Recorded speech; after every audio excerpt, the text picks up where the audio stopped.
Assalamu alaikum. What's up, guys? Welcome back to the channel.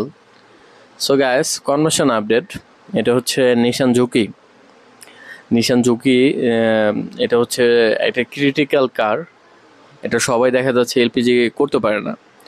So এটা এক জায়গা থেকে দেখা যাচ্ছে ট্র্যাডিশনাল সিস্টেমে এলপিজি করে দিয়েছিল। দেন গাড়িটা অনেক ডিস্টার্ব করার পরে দেখা যাচ্ছে আমাদের কাছে নিয়ে আসে, আমরা দেখা যাচ্ছে এটাকে সিকুয়েন্সিয়াল সিস্টেমে কনভার্ট করে দেই। তারপর দেখা যাচ্ছে গাড়ি একদম ফার্স্ট ক্লাস, মানে খুব ফাইন চলতেছে। সো গ্যাস, আপনাদেরও যদি এরকম নিশান ব্র্যান্ডের গাড়ি থাকে যেটা হচ্ছে আপনার তেলে চালাচ্ছেন, ফুয়েল খরচটা অনেক দেখা যাচ্ছে বেশি, সেক্ষেত্রে আপনারা দেখা যাচ্ছে অল্টারনেটিভ ফুয়েল সিস্টেমে যদি এলপিজিতে কনভার্ট হতে চান, সো সেক্ষেত্রে আমাদের description number, phone number, address দেওয়া থাকবে।